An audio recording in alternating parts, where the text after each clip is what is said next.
It's time to get sexy. So watch Secular Sexuality live Thursdays at 7 p.m. Central. Visit tiny.cc/YTSS and call into the show at 512-991-9242 or connect to the show online at tiny.cc/call-sex.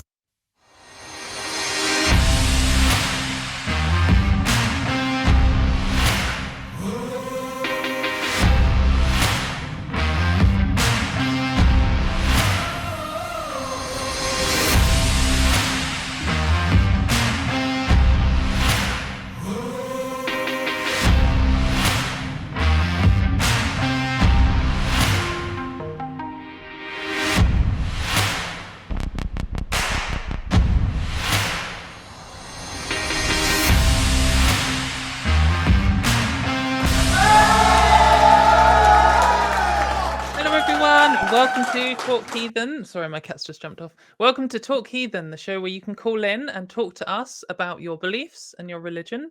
We'd love to hear from you. The number is just below, or you can visit tiny.cc/call-th to talk to us. And please do. We'd love to talk to you, and it should be really exciting. This is my first time with this lovely co-host. So I am Katy Montgomerie, Twitter addict and full-time internet bellend. And this is... Oh, I can't hear Kenneth.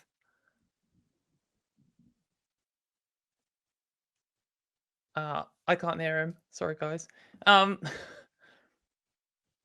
Anyway, perhaps I'll move on and do some announcements. Talk Heathen is a product of the Atheist Community of Austin, a 501c3 organization dedicated to the promotion of positive atheist culture and the separation of religion and government, which is a very important thing that we must all push for in our respective countries, I think, personally.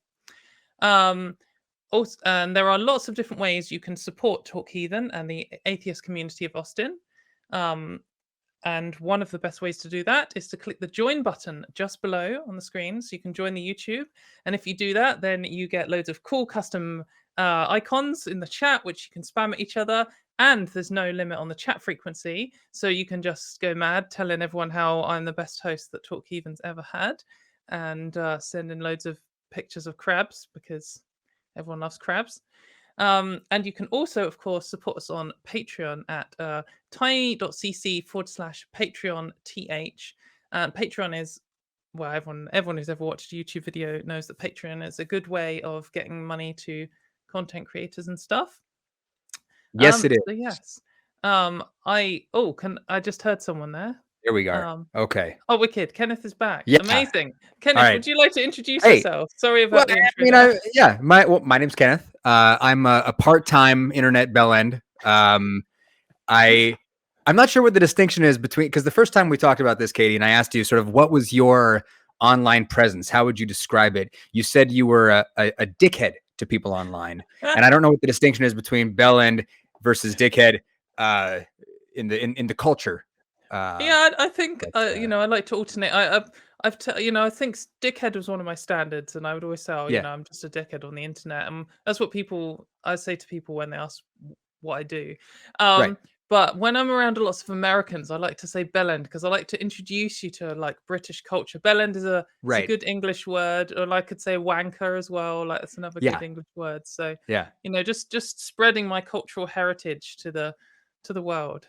I'd like to think there are people at home sort of frantically Googling bellend because they want to be in the loop. So this is an educational program. If you do Google bellend, don't do image search. Yeah. How's your week been, Kenneth? Exciting? It's been good. I've been doing lots of home renovation stuff, spending a lot of time in antique stores. Just, really, really, really exciting stuff. So high octane. Well, I've been doing drinking too much cider. I've had a pretty intense weekend, but it's been good. It's been good times. May or may not have had to stop a taxi on the motorway to throw up out of it, but I was shocked. So I don't know if we've talked about this, but so when I was in grad school, I spent several months living in the UK. I lived in Belfast, and I worked in the courts in Belfast, and the lovely people of Northern Ireland took me out. I don't think I paid for a drink the entire time I was there. I loved every moment that I spent in Northern Ireland, and I wasn't prepared for the cider. A lot of Magners. I was expecting, I don't know, Guinness or something, but it seemed like everywhere I went, people would buy me cider after cider, and yeah, that's a serious hangover, the cider hangover. Yeah, and it's very deceptive how strong it is. Like I've only just recently got into cider, and it's like what people drink in the southwest of England. And there'll be just one cider you have, and it's 5%, and then you have another one that tastes exactly the same, and it's 9.6%, and you just are suddenly a lot more drunk, which was part of the issue on Friday. This is why, folks. That's why skepticism is important, because you can't just have faith that your cider is going to be at that 5% level. You got to check it out. Trust, but verify. You cannot have blind faith. Yeah, you need like repeated experiments. You need like a good at least like 6 or 7 of the same cider in a row to really be sure that what you're seeing is true. And then, that's the responsible thing to do, for sure. You need it peer reviewed as well. You need your friends to watch you drink the cider, and that's what peer review is, isn't it? When they just I'm pretty sure that's science. Yeah. You and your mates going out to the pub and everybody having 6 or 7 ciders is you can put that in a journal for sure. I think you could probably get it in +1. I don't know if I'm allowed to diss journals live on air. Shots fired. There's some definitely some dubious science going on in some journals, as we've all have to spend our time debunking continuously. Yeah. Well, it's funny. I've talked about this before, but you and Arden stand out to me as people who I see, especially on Twitter, just constantly engaging with. I mean, it's like the barrage of nonsense that I see you guys dealing with is unlike any other people I see. It is really, really constant. So there's a degree of respect I have for both of you that is very high, because I don't see really anybody else in the skeptic community having to be sort of so hyper vigilant with nonsense and bullshit in the way that both of you are. So, hats off over here to thank you. I think it helps being like a woman on the internet and a trans person on the internet, because idiots love to just queue up and say anti-science stuff at you, especially if you're one of both of those things. But also, like, it's just in fashion at the moment to be wrong about trans issues. I had some guy come at me the other day saying how he wanted to save women's sport or whatever, and it turns out he had previously been arrested for doping and cheating at sports. Of course. I was like, how they just why wouldn't you? Amazing. It's like, I think that's it's totally fine to have cheated in sport, but we shouldn't have trans people in sport because that's wrong and that's not fair. On anything related to sex and gender, I just increasingly I would say with racial politics too. I know this isn't a political show, and we don't need to get in the weeds here, but it's been a great place for me to practice saying, I don't know. When people ask me to, what's your take on this? What's your opinion? How do we solve the world's problems? I don't know. I don't know. I know we need to treat people with dignity and respect. That's what I know. I think that's something that atheists could learn from themselves. I think, we spend a lot of time when we're talking about religion. If a religious person says, well, who created the universe then? And well, firstly, not who. That's you're presupposing something there. But secondly, I don't know where the universe came from, and I'm okay with that. I'd like to know because it's cool. But then I see people who are well aware of that kind of like thought pattern of it's okay to not know these big questions. And then I will then see them turn around. And this isn't a dig at any particular atheist.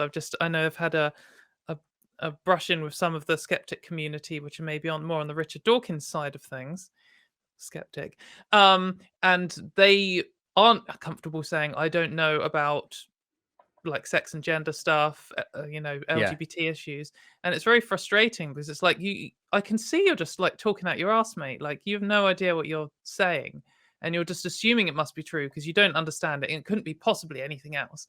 Like just don't know. That's fine. And when I talk to people and I say, well, what do you think about this? And they're like, oh, I don't know. I'm like, yes, Thank you for Yeah. being purely ignorant and not also malicious. Well, That's now, great. see, now you got me. Now I've got to hop on my soapbox because there's two things that came to mind when you were saying this.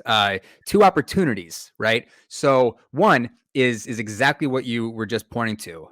There's this terrible tendency in the atheist community for people to sort of assume that because they're doing their best to be reasonable in when it comes to the question of a God, that translates to, well, therefore I must be reasonable with all of the other conclusions I've ever come to, and that's a trap. That's real bad. Don't do that, people. So that's thing one. Don't assume that because you're being reasonable in one area that you're making good decisions Magically elsewhere. reasonable elsewhere. Yeah, because none of us are. I'm rational, so that means I can't be wrong anymore. Right. And then the second point is something that I'm going to name drop Anthony Magnabosco, because we were having a conversation a while ago, and I was interviewing him, in fact, and I said something about people being unreasonable with respect to their theistic beliefs, and I said that in my experience, it seems a lot of them don't care about whether their beliefs are true. And he sort of walked me back from that to say, well, no, these people very clearly do care about whether their beliefs are true in multiple other areas of their lives. They're if you ask them, they look both ways when they cross the street, right? They're not living their lives just blindly. They're capable of being rational, but in some areas, they're not applying those critical thinking skills. So this is an opportunity for us to also practice a little bit of empathy, where we can recognize that, in our own lives, we're capable of being irrational. And then when we engage with people who are being irrational, maybe cut them the tiniest bit of slack, and give them the benefit of the doubt, because we all do it to one degree or another. That isn't to say we shouldn't be demanding and really pushing for and advocating for critical thinking, but to maybe try to be a little bit patient when we encounter those who are being irrational. Anyway, okay, off the soapbox. Yeah. That's it. That was it. No, We're done.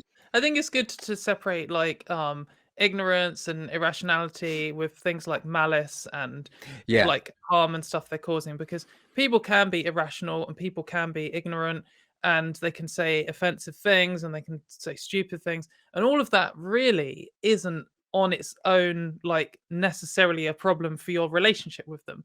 Because if someone comes up and says something ignorant about you and you're like, oh, actually that's wrong, and they're like, oh, sorry.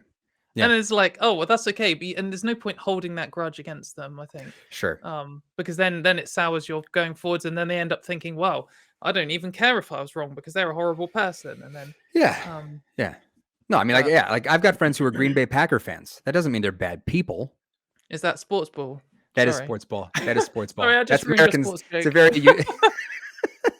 I'm preparing after this for a full day of sports ball after we engage with these callers. So. Oh, wicked. But yeah, talking of callers, let's why don't we take a caller? Let's take our first caller, who is going to be Nick in Arizona. Nick here says that you would like to discuss what the greatest contradiction in the Bible is. Is that a question for us, or do you have one that you're bringing in? Yeah, that's exactly. I was just wondering for each of you guys what you thought the most blatant contradiction in the Bible is.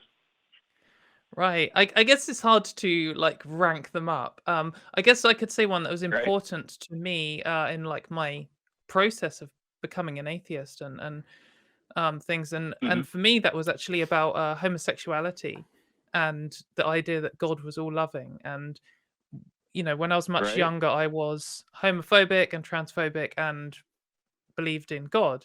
And I had this idea that, God said being gay was wrong or whatever. And also just culturally, I'd been taught that. And then when I realized that, I guess when, my own I started going through puberty and my own sexuality and stuff started becoming a thing, I just realized that how, sexuality isn't a choice for me. And it's not a choice for anyone else around me, because people are making all kinds of embarrassing decisions.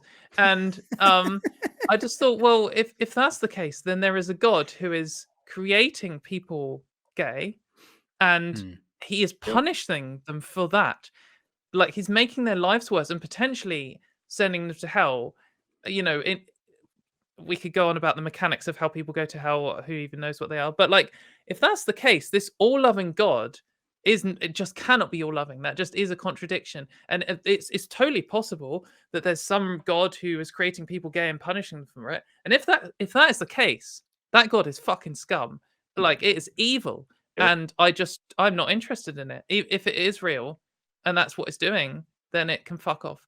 So I think that was a big contradiction for me personally, which it ended up being the thing that got me to, consider atheism and stop being an atheist, and then come out, and here I am. So I don't know if that's the biggest contradiction, but I guess it's similar to like the problem of evil. Yeah. What do you think, Kenneth? Have you That's almost exactly where my mind went. Okay. I think it's 1 John 4, 7, and 8, where it says, there's this thing, let us love one another because love is of God, and everyone who loves is born of God and knows God. He who doesn't love doesn't know God, because God is love. I think it's pretty, and that's not like verbatim, but we're pretty close there.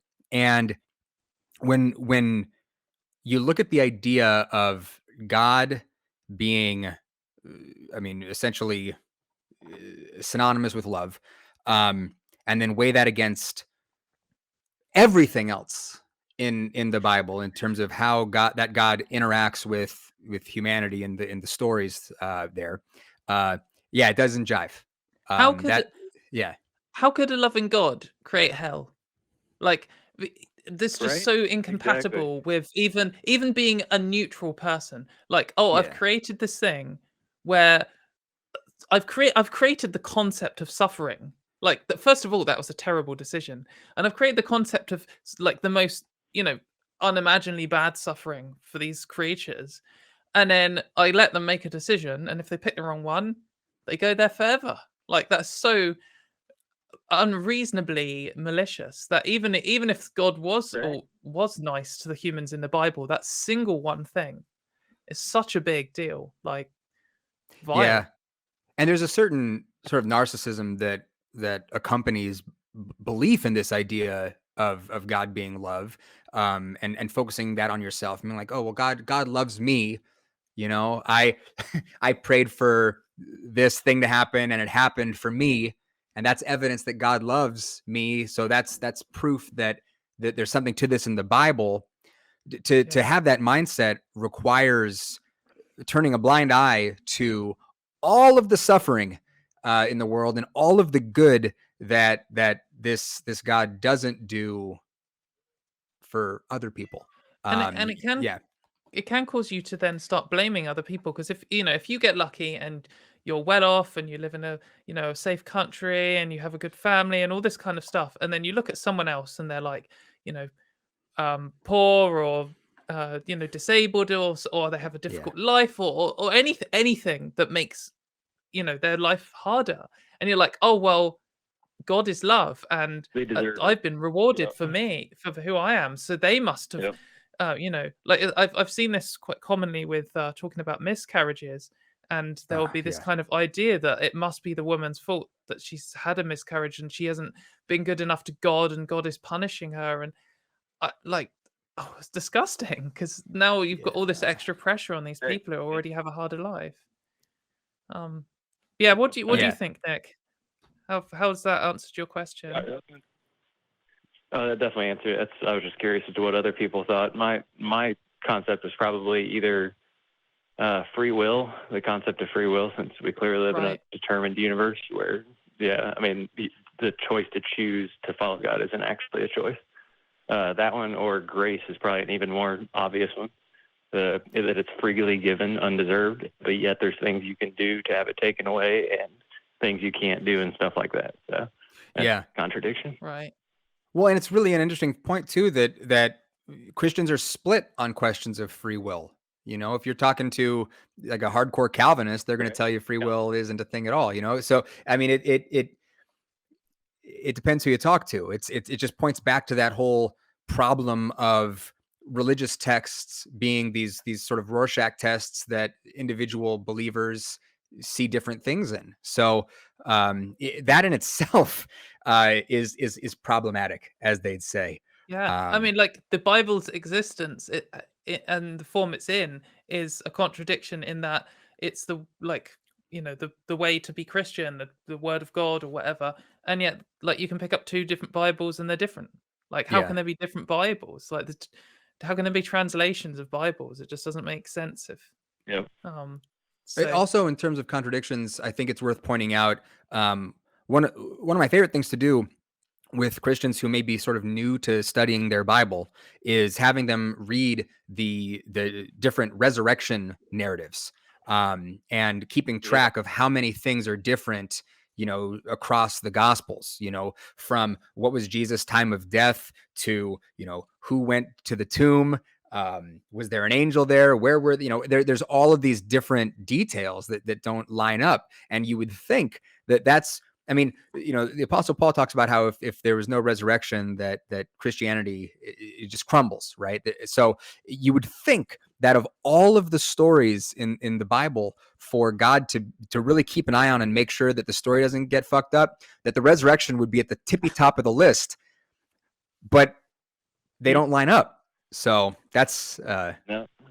that's Yeah. another thing. If we're getting into the I think details, there's kind of these two different type of contradictions. There's things where the Bible says one thing and the Bible says something else. Say like, oh, there was two women at the tomb, and then the next bit the Bible says, oh, there was three women or something like that. Those like sort of mechanical contradictions, and I feel like they are the ones, or in my experience, that Christians are more ready to fight on. They'll say, oh well, sure. what if this happens, and maybe they meant three women and then two women turned up later, or whatever. It's sometimes you can make Yeah. a little story where it's not necessarily contradiction, but these like bigger sort of conceptual contradictions, like you say about free will,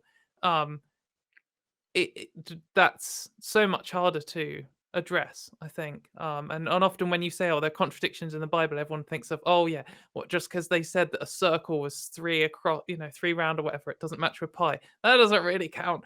And it's Yeah. like, I don't really care about those little mechanical. I mean, the Bible is obviously very shoddy work if it's done by a god, but secondly, like they're not the big things, mate. Like, so yeah. Yeah, and it's interesting. The free will question was the thing that opened the door to me thinking about, all the problems with this idea of like God being love. It was reading the first bit in Ephesians where it talks about, everything being predestined before the world was created, that God knew who was and wasn't going to be saved. And that question of like, well, wait a minute, why create all the people who are just going to be, thrown in the bin, as they'd say in England, right? The bin. Yeah. Hey, chuck it in the bin, mate. Why make all these people just to torture and to have them suffer? Why make them at all if you're a loving God? That was the question that put the first crack in my theistic armor back in the day. So like sorry, we're kind of going off on all kinds of tangents here, but like it's similar to me. Like I had that thought as well. Like if I was a god, what would I do? And like I absolutely wouldn't be creating people with some property that I don't like and then punishing them for having it. Like that's just, I know you can say God works in mysterious ways, but that's not mysterious. That is ridiculous. Yeah. It's just so ridiculous. I shan't rant any further. But yes. Yeah, thanks for your call, Nick. I think it's a good discussion. Anytime. It's a good discussion to have. But yeah, thank you very much. All right. So before we move on to another call, I'd just like to point out that below the that's it. That's Easy all I for you wanted to to say. point out. Yeah, that's it. That was my own thing. No, I would like to point out that below the live chat, we have a fundraiser, and 100% of the proceeds of that go to the ACA directly. So YouTube doesn't take a cut. Kenneth doesn't sneakily take a cut when no one's looking.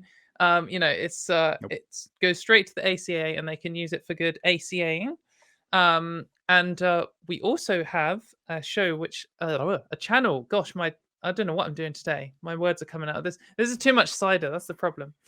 We now have a channel. Cider. I have actually had 2 ciders today, but that was much earlier. We now have a channel that houses all of the shows of the ACA in audio podcast form. And to get there, you can visit tiny.cc/AEN podcasts. And that's if you don't want to tolerate looking at our faces, you can just listen to our lovely voices instead. And if you were talking of not having to look at our faces, actually, I guess this is the worst way of introducing this. Talking of having to look at faces, you could go on Facebook. You could go onto the community-run Talk Heathen fan page at tiny.cc/Facebook /FBTHG.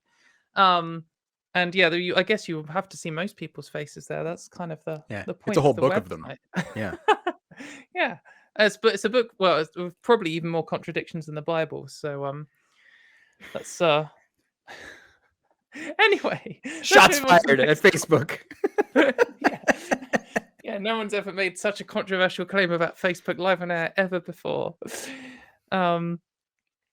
But right, let's have another theist caller, because that's what this show is all about. And we are now going to talk to Alex in Australia. And you say you came to the conclusion that a God exists, scientifically and philosophical arguments. So, Alex, convince us. I'm excited. Yeah, but first of all, hi, Kenneth and Katy, and I love the cat, Hi. by the way. Thank you. Well,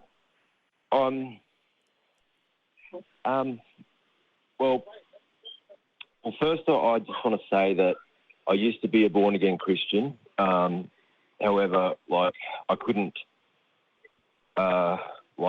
continue to believe and justify some of the outrageous claims that's in the Bible.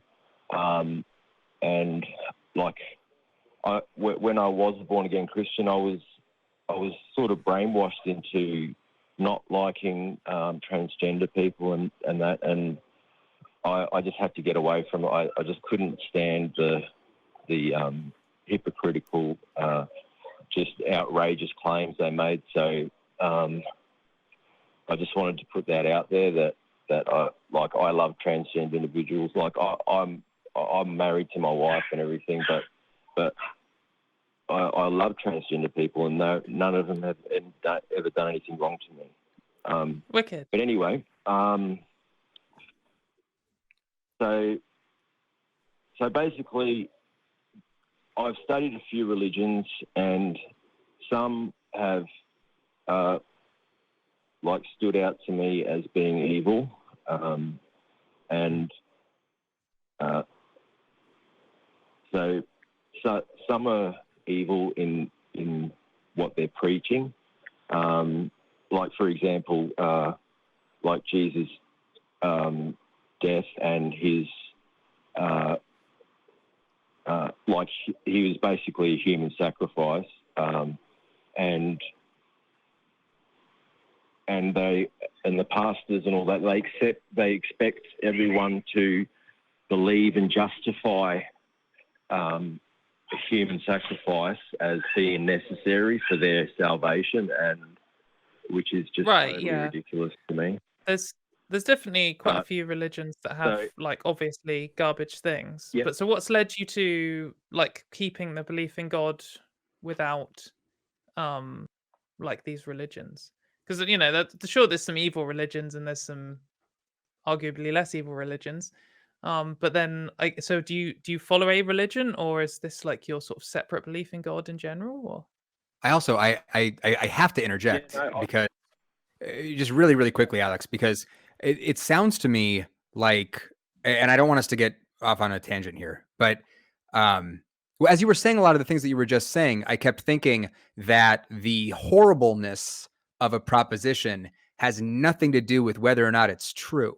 Right. So a claim like Jesus died for your sins, and if you don't believe in him, your ass is getting thrown into hell. I that sucks. But to me, the question is it true?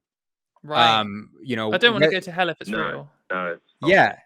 So I just want to plant that flag there in case anybody was listening to this, because it's a common thing for people to pick and choose what they believe based on what is or isn't horrible to them.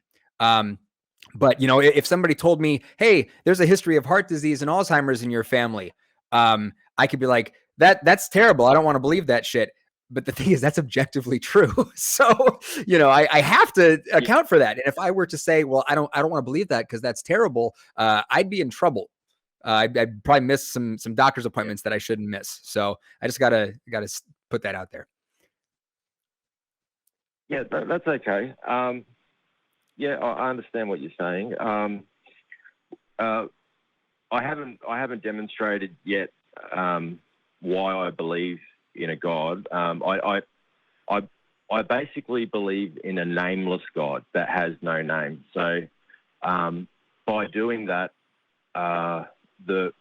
it gives people a chance, like religious people, it gives them a chance to drop their pride and believe in a nameless God instead of a God with a name, because it's like if there is a God, I think it's one God. But the way I came to believe that is because I was on the show not long ago, and I was talking about a car accident that my family had, and I experienced sort of like a divine intervention. But basically, through my research, I studied like the underlying fabric of the universe is a mathematical construct that is proven to be true, like the Fibonacci spiral, which is pretty much proof of an extremely intelligent mind behind the universe and life form. Hang on, I'm not convinced of this. How is I don't think like the Fibonacci spiral and the Fibonacci sequence is just a property of numbers. I mean, we could have an argument about whether like maths is invented or discovered, like perhaps, order. but like I don't think it's proof that there's a mind behind anything. I mean, maybe maths exists without humans or any other mind. Yeah. I mean, before there was any life in the universe, you still had roughly circular things, which had, and pi was still a important number for working out all of the various things of that, and that there was no mind there to consider them. Well, basically, it's order. There is like in the underlying fabric of the universe, there is order, and order. What does order mean? What do you mean by order? There's that, like the Fibonacci spiral, and it displays order. What's ordered about the Fibonacci spiral? I mean, there's order in the number line. Well, for it, like we can have. Well, what does that mean though? I mean, like 1, 2, 3, 4, 5, 6, 7. Like, the natural numbers aren't random, are they? But I no, that's random. Like counting 1 to 1,000 or something. That's random. But what's random about that? Like the Fibonacci, the Fibonacci, because you could use numbers. If you're counting 1 to 1,000, you can use numbers to come up with many different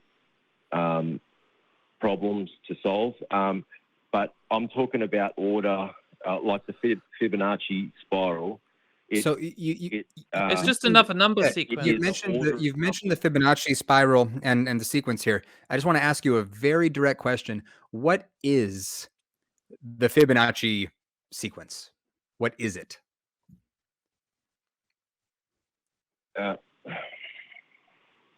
Hello, you still there? Yep. I asked you what. Yeah, I'm asking you, what is the Fibonacci sequence?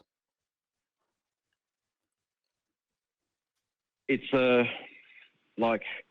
basically it's like a magical set of numbers called the Fibonacci spiral, and like it's a golden, there's a golden ratio. Like you can see it in seashells. You can see it in the way plants. So sorry to cut you off again, but you're overcomplicating. What I asked you is just what is it, and it's, if I may, it's a description of something that we observe, right? It's a tool. Yeah. It's Yeah. right. Yes. Yeah. Yes. Okay. So we observe Like the certain galaxy. Yeah. yeah, we observe certain patterns in reality, and we refer to that as order. All right. We see that reality performs in certain ways. There are things that we can know about how numbers work, about how certain yeah, I mean that's like essential to our survival as a species is that we observe patterns. So how do we get from we observe patterns in reality, or there are patterns to be found in reality, to God? Okay. Well, it's very simple. Like patterns in our reality, whether it's a seashell or the way a flower is made, or the way a galaxy looks like, it's all the same as the Fibonacci spiral. And there are loads of other patterns, aren't there? Which is, but like there are loads of different order mathematical patterns. Is a demonstration of intelligence. There has to be intelligence that designed that. I don't agree with that claim that yeah. there has to be intelligence. Like, why I don't see why there has to be intelligence for, like, the Fibonacci sequence is just a sequence of numbers, and there are an infinite number of sequences of numbers, and some of them show up in nature, and some of them don't show up in nature. I don't really see what's so special about that. Yeah. And the question is, it's just a very, very simple question is how do you get from we observe reality performs the way that reality performs. Reality is the way reality is. Therefore, there's an intelligence behind it. That therefore doesn't, there needs to be some demonstration of that. Okay. Well, can I just ask a quick question? Are you guys actually interested in if there is a God or not? Like, what's your stance on that? Yeah, like, I am interested. Or do you not care? Yeah, I'm interested. Well, I'm interested for two reasons. One is, sorry, Alex. I'm interested in a God for two reasons. One is just because of purely interest of how the universe works. Like, I want to know where the universe came from, and if there's a God, that's interesting to me. And secondly, if it is one of these maniac gods that has created some kind of hell to torture me in, I kind of want to know what the rules are. So yeah, I have two reasons: interest and fear of malice. And for me, it's just I want to believe true things. So if there is a God, if the claim there is a God is true, then I want to believe it. And if it's not, then I don't. Yeah. Well, like when I've been doing my research, when I broke away from Christianity, and like you could call it, I fell away, but I just don't believe that the real God would hate transgender people, for example, or atheists or anything. Like, my parents were atheists my whole life. Like, since I was born, my parents have been atheists, and they are so good people. They're definitely not going to hell. Like, and that's the same thing with transgender people. It sounds like you've fallen back into that exact same thing I was talking about. It may be the case that God is real and that God hates atheists. The question is, when is it time to believe a claim like that? That's the big question. Okay. Well, the last time I was on the show, I said, like, what came first, the chicken or the egg? And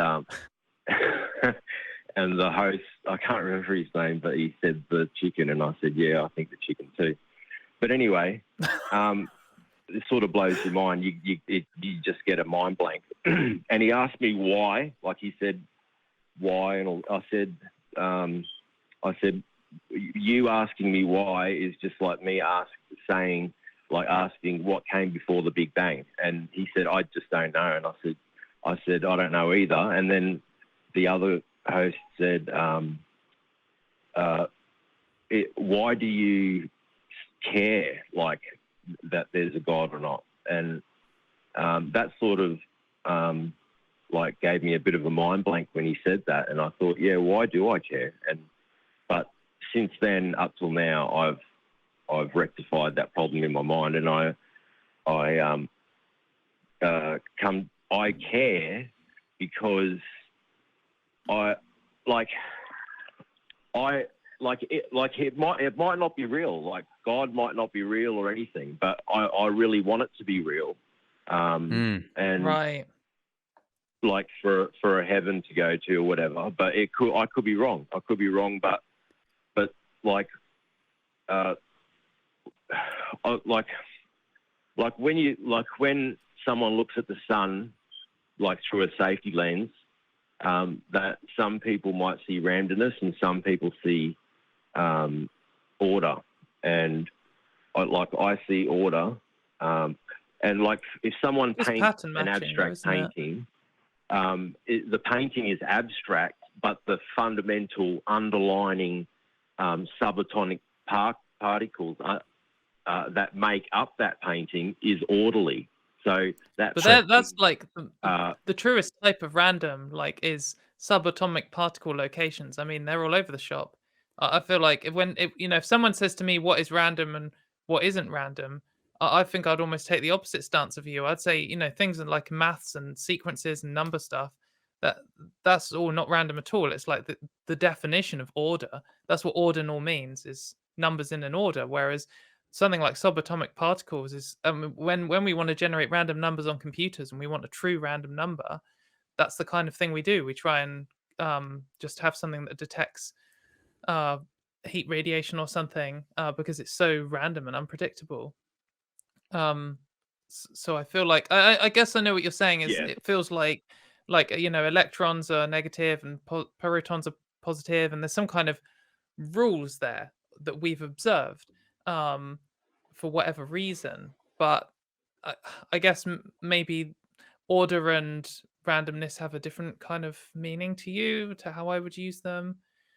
Yeah, I mean, even in the I'm looking at the image behind Katy with the it reminds me of I live in the United States in the Midwest, and it's not uncommon for me in the morning to come outside and for the windshield of my car to look like that, because there's little frozen fractals all over the place, and there's an order to it. But is there a mind behind that, or am I observing how moisture functions at certain temperatures? I'm still wondering the conditions. Right. I'm still wondering how you get from there's order in reality to there's a mind behind reality. Okay. Like it's a set of like with the experience I had in the car accident, that opened my eyes to that there's some other force out there that we. Let's stop there. Hang on. Let's stop there, because you mentioned this earlier, and I've just got to dig in. So, what happened with the car accident, and how do you know there was a God involved? Well, it was a very serious accident. I was in the car with my mum, dad, and my two brothers, and one of my brothers was a baby, and then we were pulling a camper trailer behind us. My mum's going 120 kilometres an hour on the highway, and then she lost control and went onto this like a ditch, and then the car just started flipping like over 10 times, and then as the car was flipping, like it was flipping fast, but as the car was flipping, it was like slow motion. Like it was really like slow motion, and something, well, whether it's God or not, but something like audibly told me to grab your baby brother, grab him. And because he got flung out of the baby seat as the car was rolling. And I grabbed him, and if I didn't grab him, he would have been squashed underneath the car and died. But yeah, like it like that, like I got PTSD from that event, and like I only like 2.5, 3 years ago, I stopped crying about it. Like when I talk about it, like it was a big deal. And but anyway, there was another experience I had as well. Well, let's just focus on the one. Let's just focus on the one. So there's your family goes through a traumatic event. You're going through this car accident. The car's flipping. Your experience was hearing an audible voice telling you to grab your baby brother, and you do. And so I'm assuming, I'm hoping that your baby brother survived the ordeal and is fine. Yeah. Yes, he did. So. Okay, so what can we know? What conclusions can we draw given the information that we have here? Well, there's no way that I can, that like there's definitely a supernatural aspect to what experience I had. Because how do you figure? I Go do the because there's no Sorry, other say that again.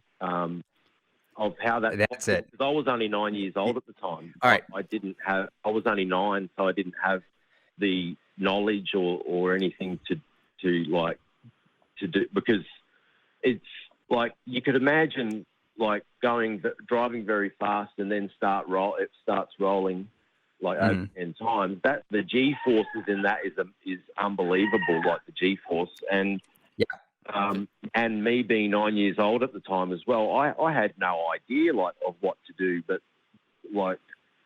somehow, like, to me, time seemed to slow down, like it sort of slowed down to the almost stopping. Like I just like it really, like it scared me too. Like it freaked me out. Like when that happened. But yeah, the other event was. Hang on. Let's stay on this event, Alex. Because this is like what you just put on the table is important. So, and for those who didn't hear, because it was a little bit muffled, it sounded to me, correct me if I'm wrong, like you said, there's no other explanation other than a supernatural one. Right. Is that what you said? Yes. Okay. So when you said that, people watching this may have seen my sort of like eyebrows go up, because you're falling into a trap here. So you'll hear the word fallacy thrown around a lot on like atheist shows, but we don't do a good enough job most of the time of explaining what a fallacy is. Okay, so a fallacy is when someone makes an error in reasoning. So their conclusion is not justified by however it is that they're getting there. Okay, so if someone were to say, I believe X because there's no other explanation, you have not justified your conclusion. Okay, there's no reason for you or anyone else to think that your conclusion that there was supernatural intervention here is true. Are you with me so far? Yeah. So like the important thing here is there's no other explanation that you've considered. Like that, there could be loads of explanations. I mean, maybe one of the explanations is there was aliens, or maybe one of the explanations is like a wizard was involved. Yeah. Like they seem kind of ridiculous, but there are other possible ones we could. They are equally, the wizard hypothesis is equally justified as the God one in this scenario. We have as much evidence that it was a wizard as we do that it was a god. Yeah, I think with most of these claims, you can say, well, of course it was a wizard. There was no other explanation. Yeah. And then you go, well, what about God? I'm like, well, of course it was aliens. There was no other explanation. Yeah. And in order to make the claim there is no other explanation, I mean, you need to be able to rule out that it definitely wasn't a wizard, and you need to be able to rule out that it definitely wasn't aliens. And how do you do that in a way, like if you've got something that can rule out there isn't a time traveling wizard called Gary, then how can you not use that same set of reasoning to rule out God? That's kind of the important thing here. And if you can't, like, if you don't have a way of ruling out Gary the Wizard, then that's still on the table, and we can't make the claim that it was a god. Right. And notice too that I'm not saying you're wrong. I'm just saying there's no reason to think you're right. I think we've lost Alex there. It was just getting good. I know. Damn it. But yeah. Well, thanks for your call, Alex. And maybe you'll see this. You know, I bet it was Gary who dropped the call because he hates when we bring him up. We're like on to this. him. We're on to you, Gary. Gary, we're on to you, Gary. Just one thing, just because I looked up when we're talking about spirals. There are actually lots of different types of spirals. Fibonacci isn't the only spiral, obviously, but also there are all different types of spirals that show up in nature. So there are lots of different number patterns which describe spirals. So for the Fibonacci sequence, for anyone who doesn't know, is where you start with 1 and 1, and then you just add the previous two numbers together. So you get 1 and 1 is 2, and 1 and 2 is 3, and then 2 and 3 is 5, and then 3 and 5 is 8, and so on. But you could also pick another number sequence. You can just make these number sequences up. Like every time I'm going to double it. 1, 2, 4, 8, 16, 32. And some of these patterns will create a spiral if you draw them in a way that does. And some of them show up in nature and some don't. And I think that's cool. But as we were saying, it doesn't really follow there's an intelligence. But that was quite a long call, and I got distracted. As soon as someone talks about maths, I get all hyped. It was just starting because I mean, and I was hoping that we would get to sort of the reasoning here, because that's what matters the most on this show. It's not the what you believe as much as the why. So, excuse me, the why for other people listening of, well, I don't know what it is, so I guess God fills that gap. That's if you care about whether your beliefs are true, that is a problem. Yeah, it's a classic. Yeah. I would try and sneak in. Oh, are you filling some kind of, so we could say gap with maybe your God there, and it's like, oh, I wonder if there's a term for that. But yeah, if you'd like to carry on talking about spirals after the show, because that's probably the most coolest thing we've mentioned ever, then you can join us at the ACD, which is the fan run Discord, which is a really cool place to hang out. And you can come and talk to Kenneth after the show, perhaps, at tiny.cc/ACD Discord. So it's quite cool. I quite like the Discord. They did a meet the crew and stuff show a little while ago, like just a random event, and there's some good stuff in there, even if you are scared of Discord like me. And if you want more spirally goodness, I'm going to describe the show like that, then you should watch the newest show that the ACA does, which is the Non-Profits, which will air live at 3 p.m. Central Time today. And some would say the flagship show of the ACA. Yeah. Some would say. They would say that, but I would only say that if they had featured me and spirals. And they've had neither, to my knowledge. And that is, you can find that at tiny.cc/YTNP. But yeah, I think we now have a promotional video to show you, which shows you all of the other amazing shows we have. We were just talking about the Non-Profits, but there are all kinds of other shows. We've got Talk Heathen, which is the best one because me and Kenneth are on it. Right. At least this week. But then at least this week. And then in the future, we might be on all these other cool shows. We've got Secular Sexuality, which is fun to say, and talks about sexuality and gender and stuff issues. We've got Truth Wanted, where you can bring your other beliefs, maybe about Gary the Wizard. If someone out there has just been converted to Gary the Wizard, please call in to Truth Wanted and tell Dan all about it. Because you can bring any beliefs to that. And then there is, of course, the Atheist Experience, which is all right. It's around. But anyway, here is a taster of those shows.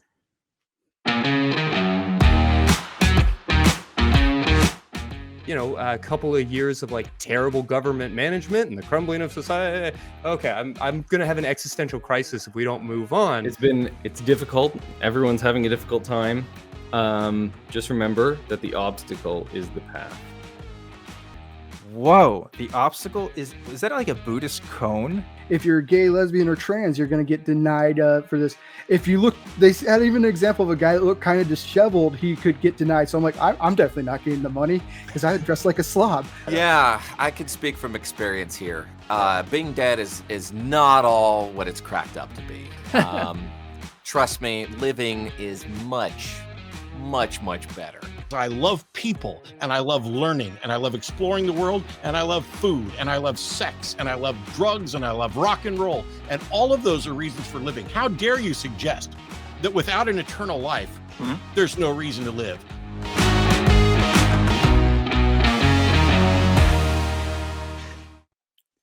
Absolutely agree with Matt. Rock and roll is one of the greatest reasons to live, along with thrash metal, of course. I'm so happy Matt's back. I just can't. Yeah, it's great. But yeah, perhaps we could move on to another caller now. And I think we've got another theist to talk to, which should be exciting. So we're going to talk to Gohan from Texas. And you would like to say that the basis for morality is God? Yes. Present your argument. We're doing good. Yeah, we're doing great, thanks. I was just kind of going along. I tried to have a phone call a couple weeks ago, and I wanted to see if I could try to go along the same lines as that one. It kind of goes off of the idea that morality, the existence of morality disproves naturalism. And if naturalism is disproven, that means supernatural things are true. And if that's true, then that opens a window for God. Does that make sense so far? Yeah, I guess I'm not. I can see the structure, attempted structure. I'm not convinced by the first step. I mean, we could start there. The existence of morality. Can I ask a clarifying question? What could you just do me a favor and define what you mean by morality? Right. Not just an objective, but a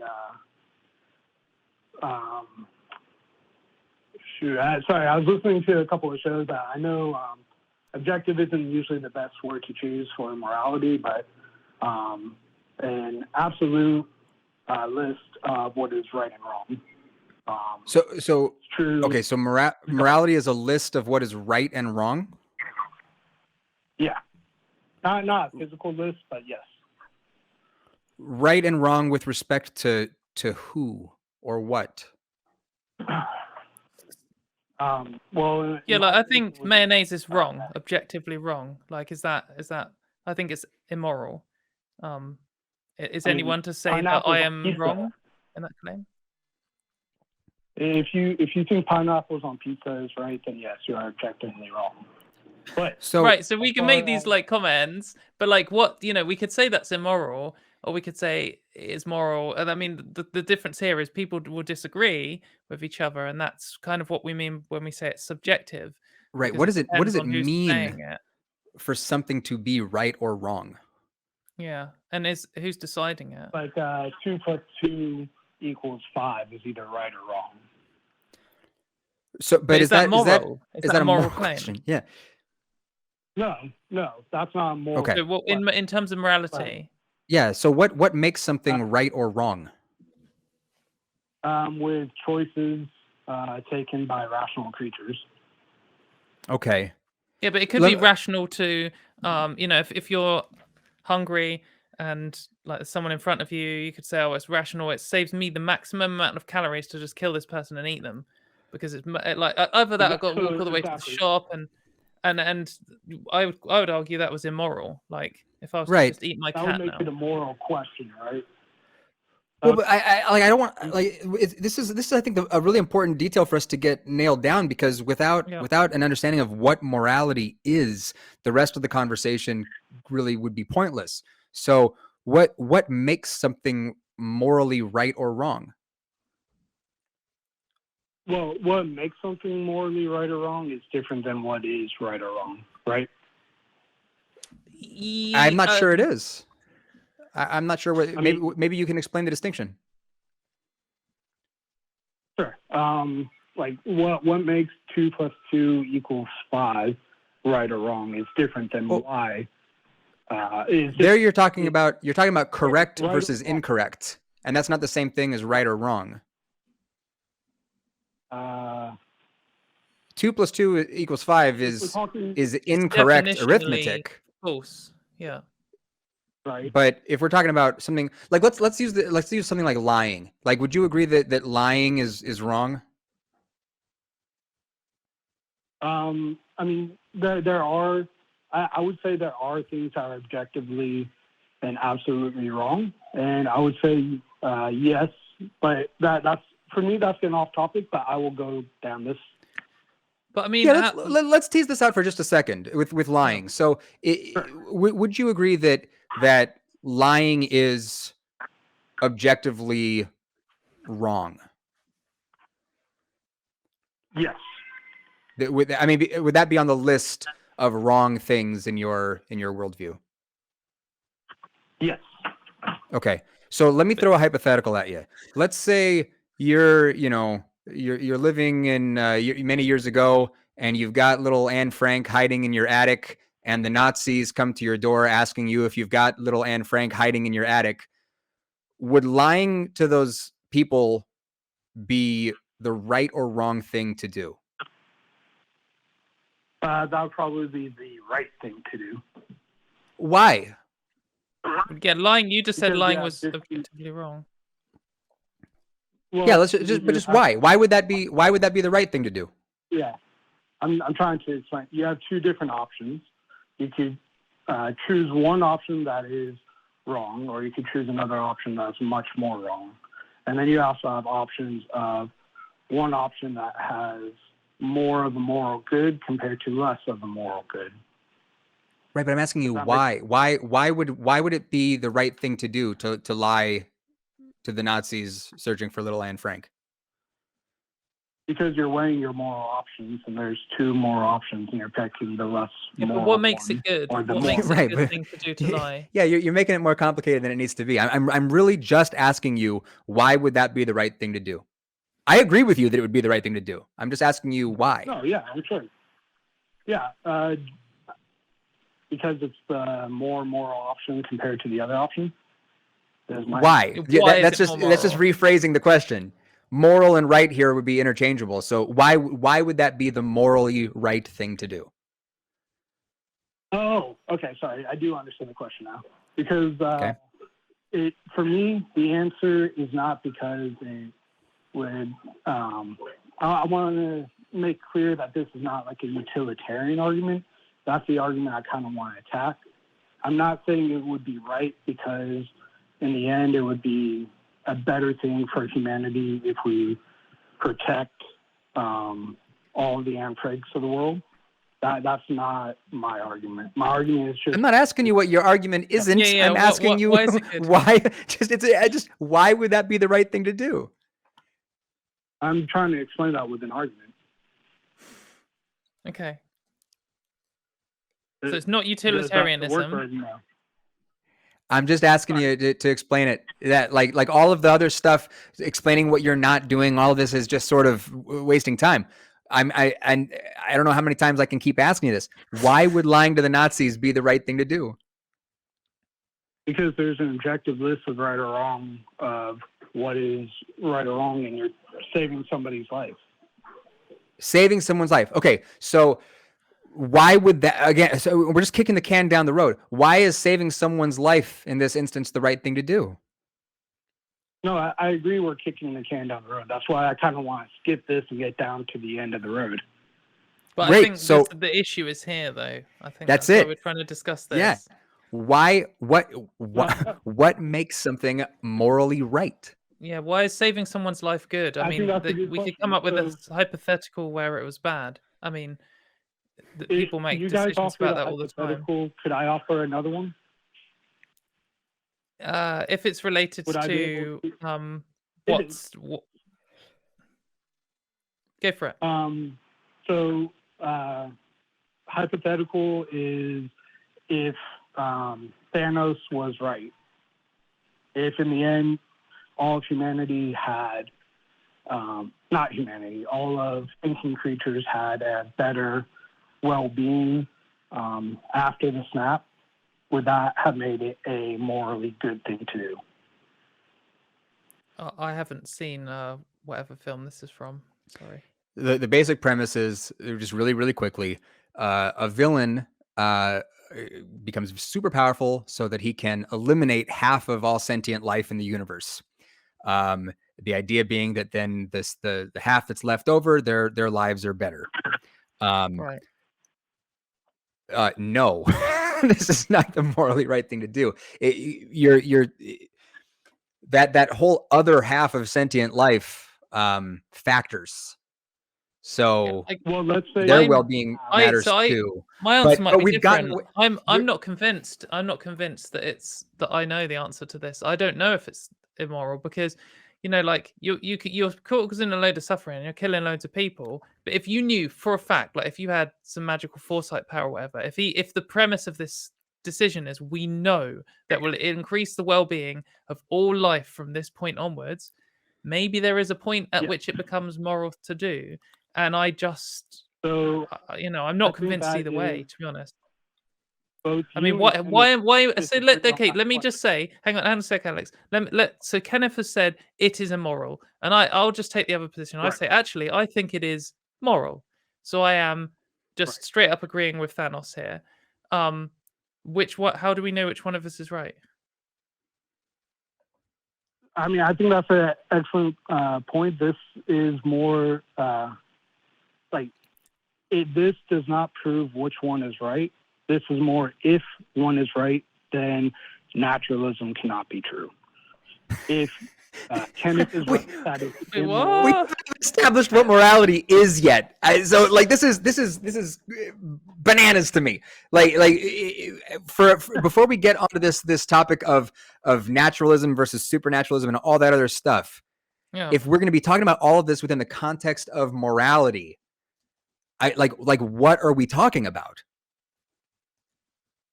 That's important. We're trying to work out which one of me and Kenneth is right. How do we do that? Like, what we measure in, what's more moral?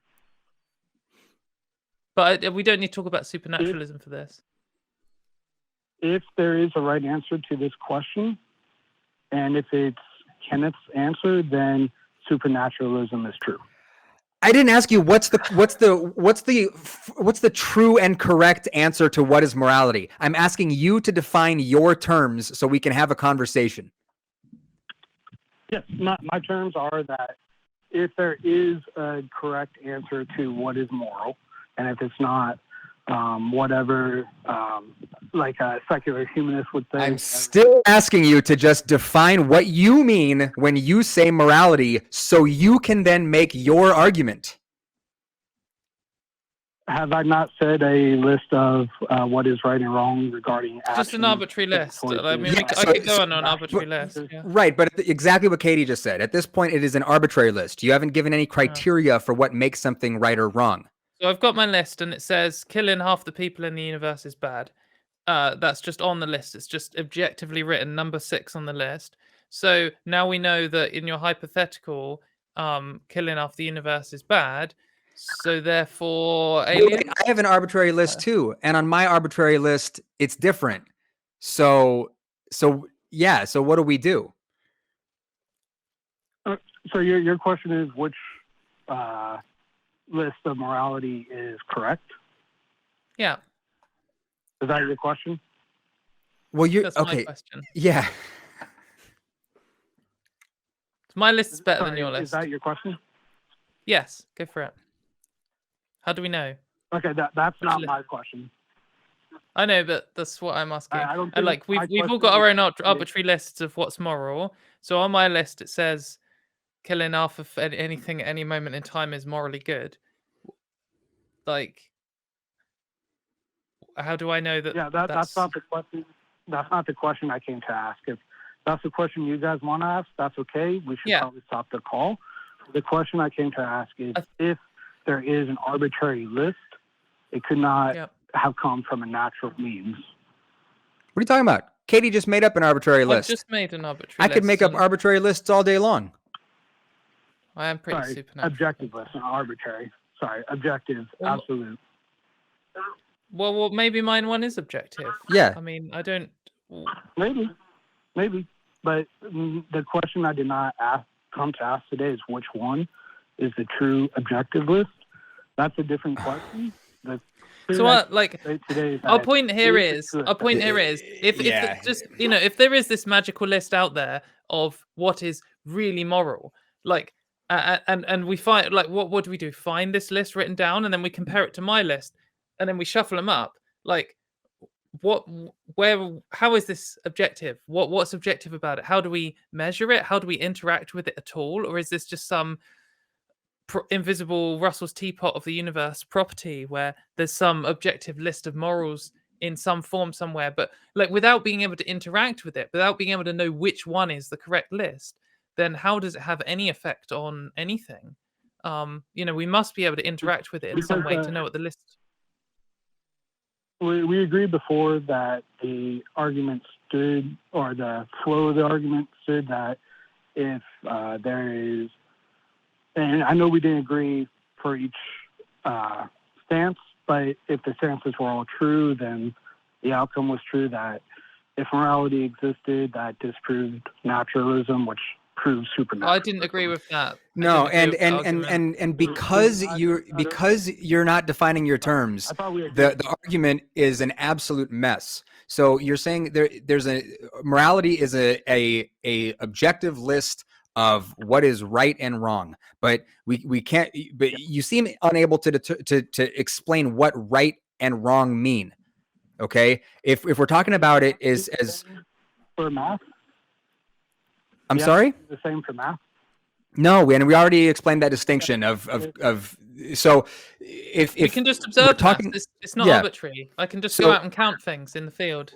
When we're talking about right and wrong, you're saying that, I mean, and we can try your argument for sure, just one time to, you know, why not? But you're saying that morality is a list of do's and don'ts, but we're not determining why that we should or should not do these things. So it is an arbitrary list, whether it's objective or not. It's arbitrary. And it sounds like it's not just arbitrary, but it's also uninteractable with. Like if we can't know it, I mean, there could be like maybe there's a list out there of the objectively best Pokemon to worst Pokemon, and it's the objective one created by a supernatural being. But like we can't know it. We can't. I mean, we can follow this to where it leads. I mean, it's you. This argument is that there's a moral law that must come from a moral lawgiver. It's a very, very simple thing that theists have been doing forever, and it's a tautology. It is,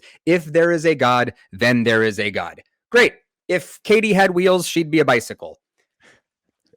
But what are we doing?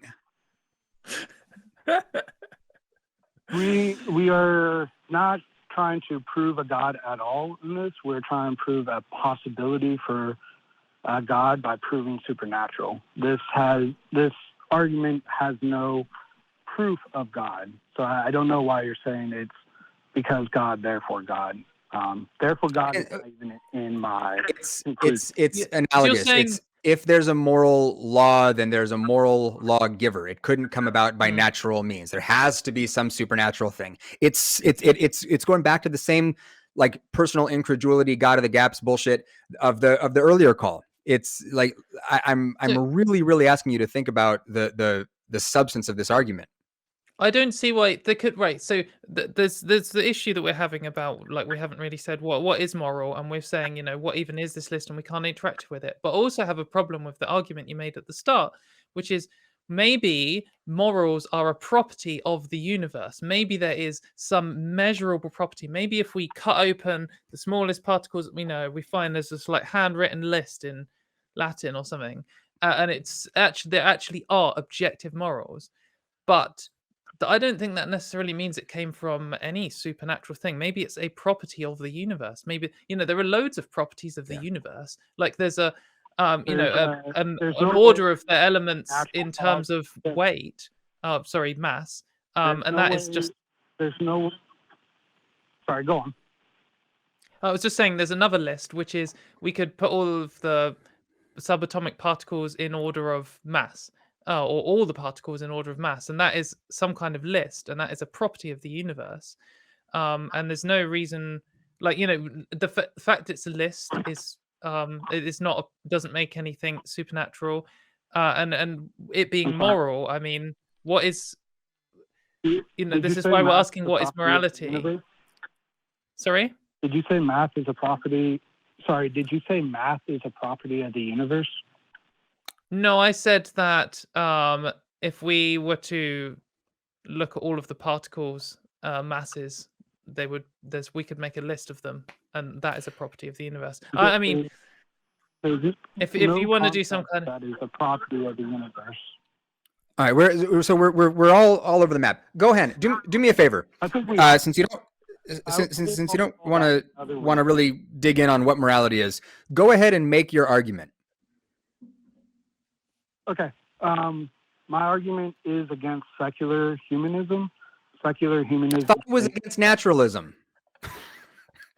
Well, okay.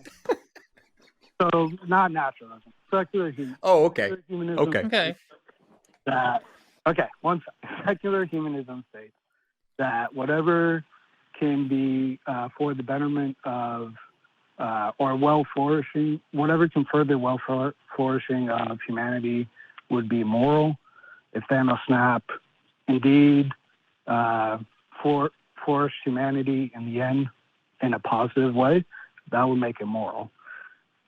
This part here is kind of where it comes into what is moral or not. But if Thanos snap is immoral, that means secular humanism is not true, which means most likely secularism or naturalism is not true. Which means we can't just mix up naturalism and secularism and secular humanism and humanism. They're not all one set of concepts. Secular humanism. I think if you wanted to say,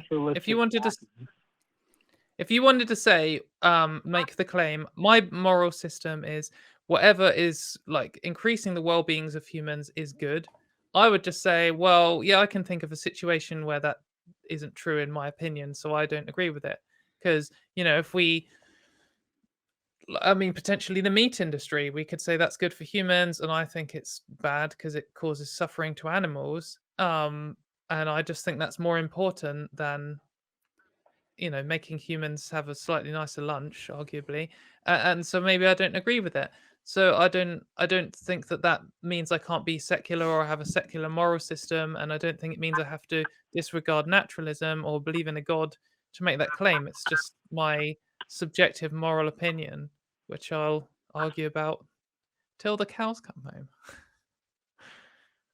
I think that's actually a fair argument.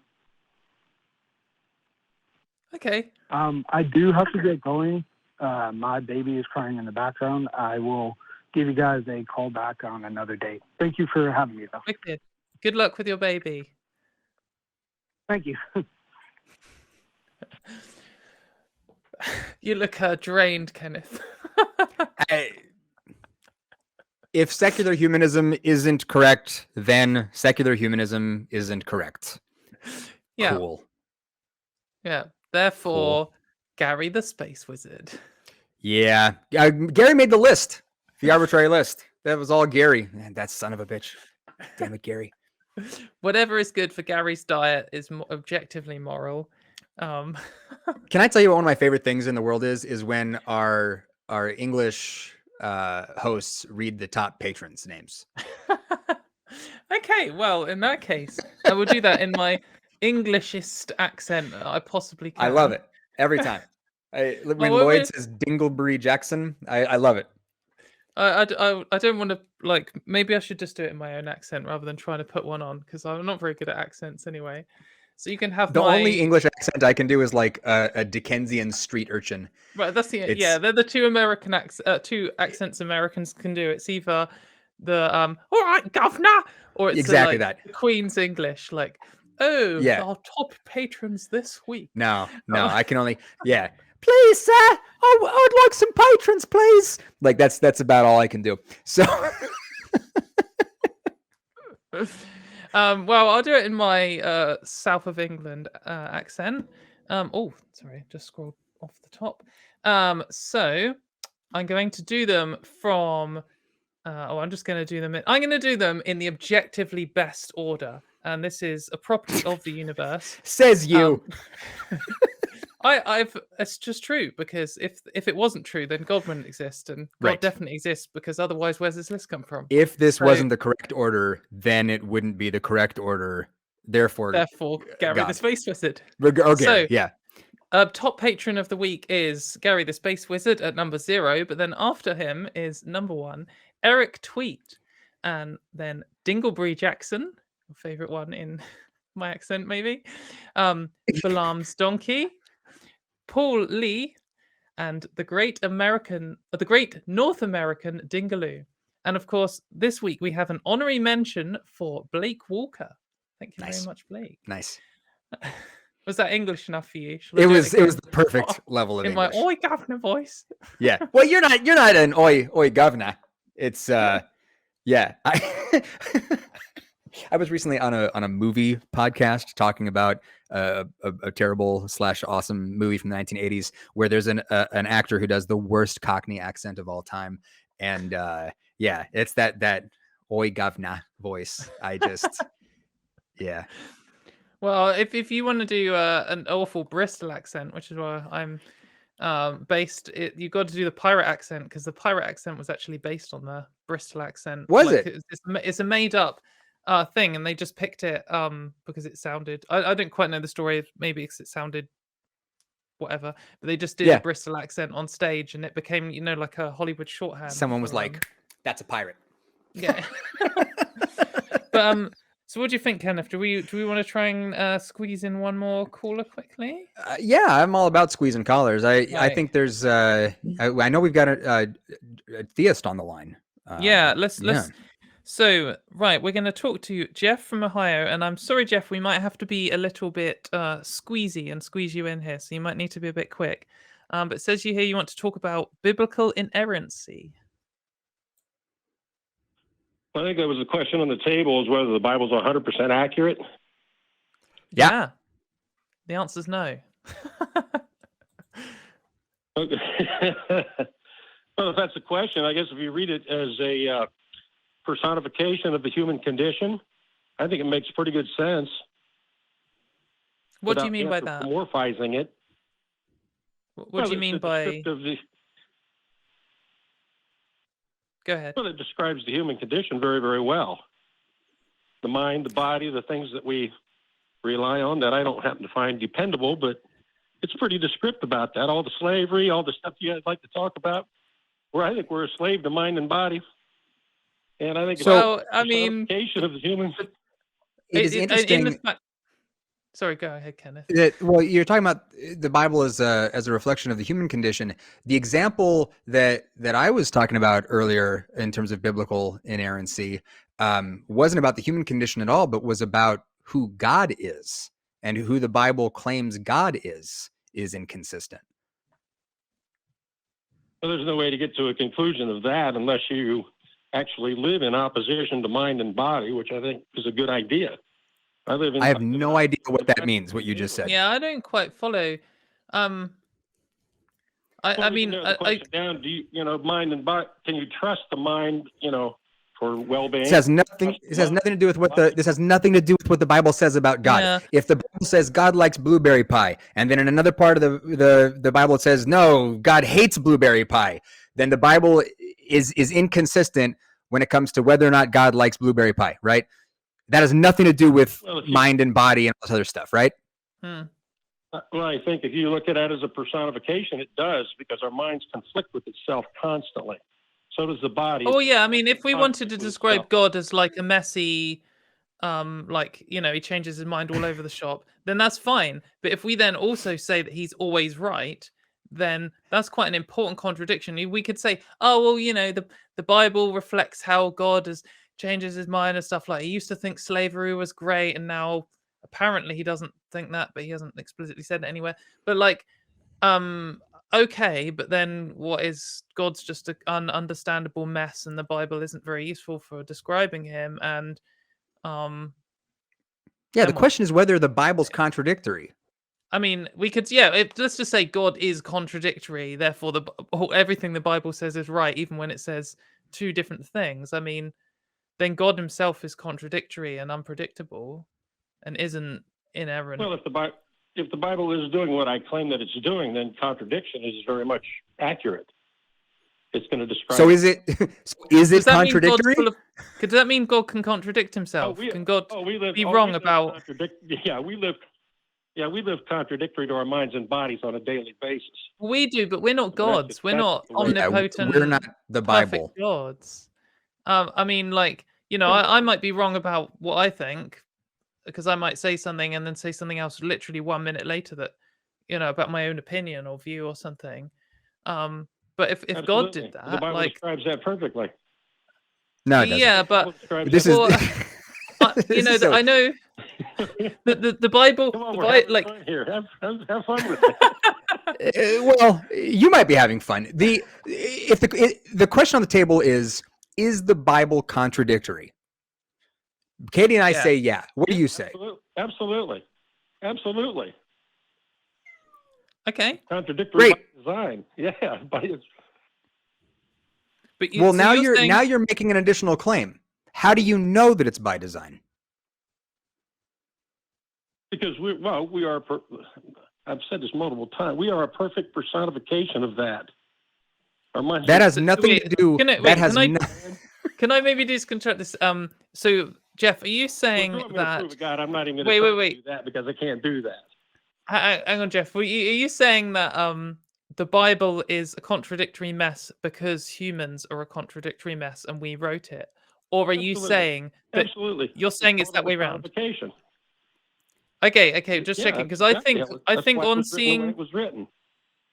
So Jeff, just to clarify, because I think we got the idea that you were a theist, and maybe when you started talking about the Bible, we assumed you're a Christian. And then if you're now saying that humans wrote the Bible and it's a contradictory mess, does that mean that our assumptions that you are a Christian is wrong? Yes. Oh, okay. Well, that might have thrown me off. I don't know about you, Kenneth. I would never. Well, I would never use that word. Anytime you name or title something, you detract from its from its credibility immediately. Like I say, there's no way you can do that. I say the Bible to me, there's no way to support a word or a name or a title. I can't do that. I mean, if what we're saying is that the Bible is a mess because it's made by human minds, and that reading the Bible is more of a reflection of human minds than the mind of God, then yeah, sure, cool. Absolutely. So you're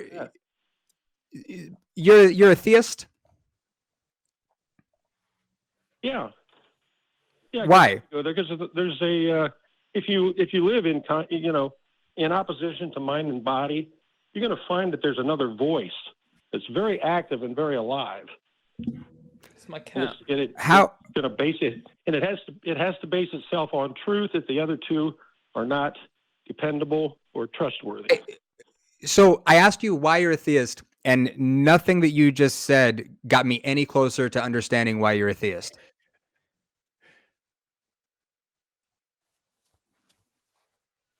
Well, like you say, you'd have to practice what I'm practicing. If you live in opposition to mind and body, you'll find that what lies in the middle is the mysterious theist part of who we are. I mean, that's what's left over is all maybe the truth. I'm not convinced there is anything left over, Jeff. I think that I'm just, a collection of cells and stuff, just a bunch of atoms glued together, and I just have a body just by the fact that I exist, and I've got a mind. Don't really understand why it's conscious and stuff, but I've clearly got one, and it's just a product of the setup of my brain. And I think that I'm contradictory because humans aren't some kind of perfect creature. They're just messy, like evolved rubbish, like every single evolution. And that's it. That's all I have. What I'm saying is, though, that's all I am, though. I don't think I have anything else to me. There's nothing. I don't. When you say, "Oh, there's conflict between mind and body," I mean, I don't fully understand what you mean by that. But I think there's probably loads of conflicts going on in my brain all the time, and the same with all people. And that's just it. That's atheists. Yeah, I agree. That's agreeable enough. Atheists do tend to talk in terms that of positivity when they talk about evolution. But if what you've just said is true, evolution owes us an apology. Hell, it should have stopped at the cockroach. What are we talking about? The cockroach is the peak of evolution. I'll have you know. Evolution is a process that's indifferent to us. There's nothing positive or negative about it. I'm not sure what you're talking about, and we're still no closer to having any idea why you're a theist.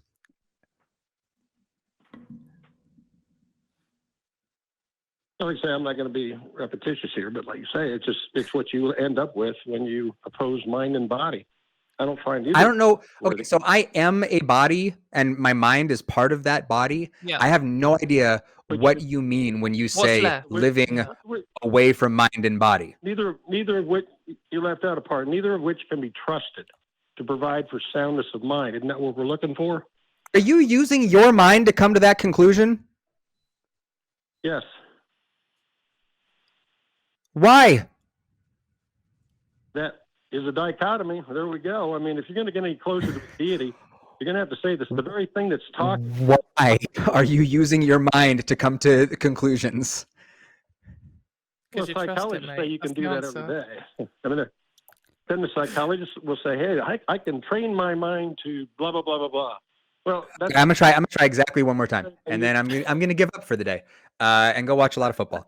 Why are you using your mind to come to conclusions?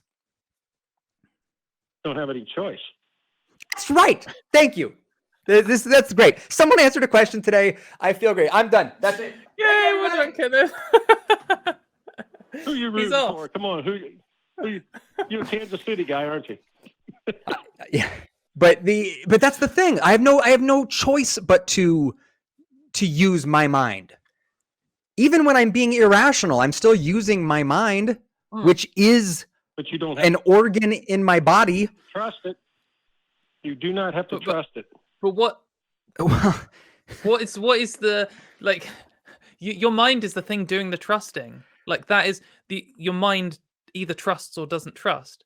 And you can say I don't really trust myself to make this decision, or and this like, has where nothing does to do trust with God. come from? None of this has anything to do with God. Nothing. You don't find that it opposes itself. Maybe I'm out here by myself then, because I find them in opposition all the time. But heck, the mind and the body rarely even agree with each other. My mind disagrees with itself all the time. You know, if I'm worrying about what the best way, you know, I worry about things all the time, and I'm like, I could do this, maybe this, or I could do this, maybe this, and I get a conflict, and that's my mind having a conflict. Like why? And I don't trust myself. Yeah, but if you were in charge, whatever. Well, if you were I am in charge, whatever a you is, well, then why isn't your mind pleasant? Why does it ever have to go through anxiety, dread, regret, stress, depression? This is what human brains do. What does that have to do with anything? What does any of this have to do with the God? We're trying to eliminate by process of elimination, narrow down. We're getting back to Gary the space the talking in us. It's just your mind. The talking in us. Yeah, it's my mind.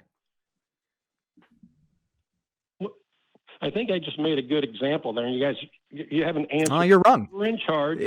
Would you go through any of that? If you're in charge, because do you want your mind to be pleasant or not? Yeah, that has nothing to do with where the voice in my head comes from. Like my brain is subject to all kinds of stuff. I mean, if I miss a meal, I can turn into a real asshole, and it's purely a byproduct of chemicals doing chemical shit in my body. There's no reason to think that because I might be in a bad mood or a good mood that some external force or external mind or supernatural thing is involved. Right. Sometimes I feel bad. Are you sure about that? Yes. Yeah, I don't see why. We can test that. I don't see why me sometimes feeling depressed means there's a god or spirits or whatever you're arguing for here. Like sometimes I feel depressed. Okay, that's part of my mind. That's some chemical stuff going on. Why has the mind evolved into a thing? Why hasn't the mind evolved into a more nihilistic thing then? Because it's demanding this soundness. I'm going to use that word, soundness. It's what it demands. The mind being what it is and not being something else has nothing to do with a god. Yeah, it's just how evolution's turned out. I mean, So that's we're just throwing a lot of red God- herrings out there. Well, if you were in control of your body, would you not have it be comfortable, pleasant? Yeah, I would love to make it nicer. That question. There's a non sequitur built into that question. Like if I was God, I'd make myself less depressed. It's still worth looking at. There's YouTube channels out there that talk about this all the time. How to live in the present, be in the now. So these things aren't a factor. I mean, depression's so far out of control. Well, we're veering off into this is getting another. a bit mad. Yeah. I think maybe we'll maybe we should call it there, Jeff. Yeah, I wasn't quite. Yeah, I'm just not quite sure of what the whole like big step back argument here is. Like, sometimes people feel depressed, therefore God. I don't know. I'm just not very convinced of this, and I think it sounds you're like not in control. Yeah, there is another party because you're not in control. If you were, none of that would be the case, because you would have the power to alter that. Evolution would have given you the power to shut the mind off when it's. I don't agree with that assertion. That's a total non sequitur. That does not follow at all. I think that just because I don't have the power to, basically do magic on my brain, that doesn't mean that therefore there is a God. I mean, that my brain is just a limited bunch of stuff. Okay, I've just got the options available to me, and if you cut a bit of my brain out, I'd have less options available to me. And I'll be less in control. And that's because I removed something physical, because my brain is limited by its physical characteristics. And that, that's all there is. Well, if nothing else, then if what you're saying, is the final analysis, then I guess we ought to be a whole lot more patient with each other, a lot kinder, a lot more understanding, forgiving, all the big words, right? Because we can sympathize with the animal. Yeah, definitely. Sometimes I think that's where I was. So yeah, when you like walk past a lion and if you walk past a lion and it was to attack you because it's hungry, you could be angry at it, but you could also just be like, oh well, I walk past a lion and it's just what lions do and they're kind of stupid and they're programmed to do that. Sometimes people do horrible stuff because they're just animals and they, you can just kind of be understanding of that. Yeah. Like be more forgiving of people because they are just animals. Yeah, and I don't see anything wrong with going down that road. What the heck? I consider myself to be pretty patient because I understand the animal. I am one. I know what it's capable of, and I know it's not capable of. So apply that to the others, and it's pretty hard to judge inappropriately. It's kind of it's interesting is that none of this has anything to do with the question of whether there's a God. Sorry, I went off on some moral nonsense there. Let's. Well, that's how we characterize him, right? All loving, all forgiving, all whatever. But if that's true, then I think we can get there. No, there's as many different conceptions and characterizations of God as there are people on this planet. And that's part of the problem. People characterize God as whatever. I mean, there's Yeah, and that's pretty hard. Yeah, that's just a fact, but I don't know. I just don't find the mind, the one that I kind of looking at, I guess, and trying to get through the mind and the body. It doesn't allow for malice. And I've read about the other gods, and I've studied all the other gods, and mine doesn't allow for malice because at the point you're using malice in any way, shape, or form, you have used an outside source to help identify yourself, to help justify yourself.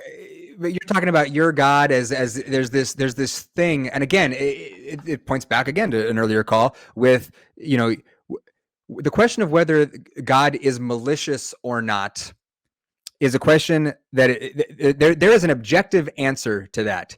Whether there is or is not a God, and whether that God is or is not malicious, and whether we want there to be a malicious God or not, has nothing to do with what the answer to that question actually is. So if we care about whether the things we believe and the things that we say are true, that's what we need to be going after. What is real here? Not what do we want to be true. Right. And that's what I was trying to emphasize is what's actually real. I mean, that's why I was going after the mind and the body. We're looking at those every day. Yeah. So as That's far as as we real know, that's as like real as it bodies. gets for us. Yeah, exactly. So we can look and we can say, well, bodies are real enough. For us to, I accept the assertion that people's bodies are real, and I accept the assertion that at least my mind is real, whatever that means. We can see those things to a certain degree. I can see that you guys probably both have minds. How we're describing it, it's quite loosely defined there. generous But of you, then Katie. I I don't appreciate that. have any. I don't have any evidence for anything else. Like, not only do I have no evidence for anything else, but I actually think there's a lot of I'm just evidence weighing those against there two. being anything else. I think that I'm just weighing those like two against the popular term well-being. That's all I'm doing. I'm weighing those two against the popular. I'm not sure that's all you're doing. Term well-being. Yeah. Yeah, I took a couple bunny trails, but that's all right. We'll get back. But anyway, that's all I do. That's how I live. I put the mind and the body up against well-being, and I see if they're compatible. And I don't find them to be that way. So I live in opposition to the two. I've no idea. You've lost me, my friend, and I'm not sure. Like I don't know. I wish I had brought my salad fork. Is all I'm going to say. Yeah. I think we're gonna call it, Jeff. Thanks for your call. I think what yeah, no problem. I think for future, thanks a lot, Jeff. I think for future, if you'd like to call in again, Jeff, perhaps try and think of a way of convincing the next hosts what exactly you mean by living in opposition to body and mind, because I don't think we quite understood where that was going. Anyway.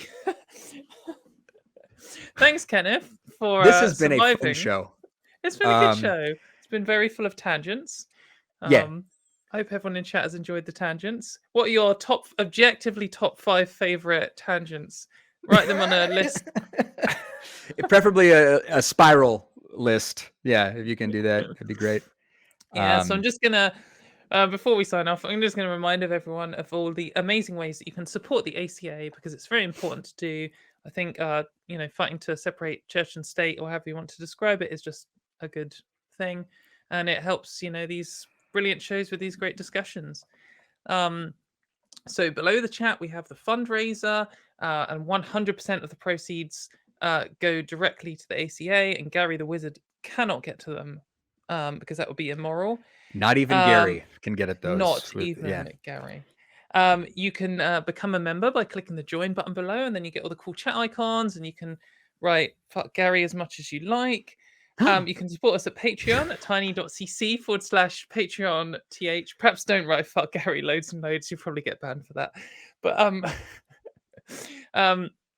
we now have the channel for all of the podcasts. So that's all of the different shows in podcast format. And that's at tiny.cc/AEN podcasts. You can get that all on your various podcast platforms. You can become part of the Talk Heathen community on the Facebook page, where, as I unfortunately did incorrectly say, you probably will have to see some people's faces. You might be able to get some kind of thing that blocks all pictures on Facebook. That might be good. That's at tiny.cc/FBTHG. And if you'd like to continue this very high quality discussion after the show, perhaps you can come to the ACD, which is the Atheist Community Discord, fan-run Discord server, which is at tiny.cc/ACA Discord. And finally, well, actually, no, not finally. So penultimately, I would love it if you check out the non-profits, which is going to be on at 3 p.m. Central Time today. Don't go and waste your time with sports ball, because one of them's going to win, one's going to lose. That's it. So you should go watch the non-profits, and that's at tiny.cc/YTNP. But there is another exciting announcement, and that is Greg, the amazing person behind lots of all of the stuff, who's in charge of the ACA and things. Birthday to Greg. He is turning 69. 69, nice. Any moment now. So we want to see loads of 69s in the chat for Greg. And every time you see him or have any kind of interaction with him for the next full year, just say 69 at him. Everybody send Greg your best sexy Marilyn Monroe happy birthday to Greg. He'll love that. Trust me. Yeah. Send it in his personal emails. Yes. We probably shouldn't encourage harassment of ACA staff here. Harassment? But anyway, talking of ACA work people, we also would love to thank the amazing crew for the show who's just tolerated me and Kenneth and our tangents. Here is the lovely crew cam. Thank you very much, everyone, for being here and doing an amazing job, because the show is absolutely flawless apart from the hosts. So, yeah, it's been really good. And this is the time in the show where we like to send out the love rings to everyone watching. So let's get going with the old love rings. And these are particularly going for, you know, the essential workers here are working through this horrible pandemic, especially in places like England, which is pretty soon just completely giving up on all COVID restrictions. So if you're working in services or anything in England, like, yeah, you know, lots of love and support to you. You're doing great and you're making the world a better place. And I know it's been tough and it's probably going to continue to be tough. So yeah, and you know, if you don't believe in any gods or supernatural stuff, then this is your community. You know, you can come here. I think I always try and remind myself that certainly around me in where I live in England, being an atheist is quite easy, but for a lot of people it isn't, and lots of people don't have atheists in their real life or they struggle with it. And so, you know, this community is yours, and if you want to come and join and be part of it, please do, and you're always welcome. And if you do believe, we don't hate you. We're just not convinced.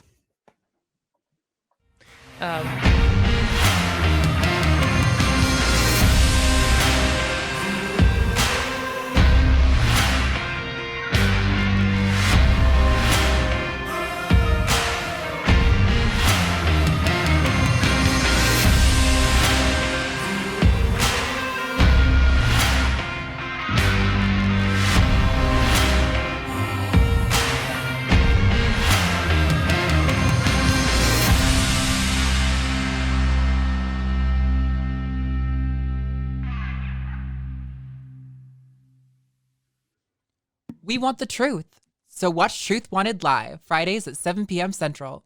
Visit tiny.cc/YTTW and call into the show at 512-991-9242 or connect to the show online at tiny.cc/calltw.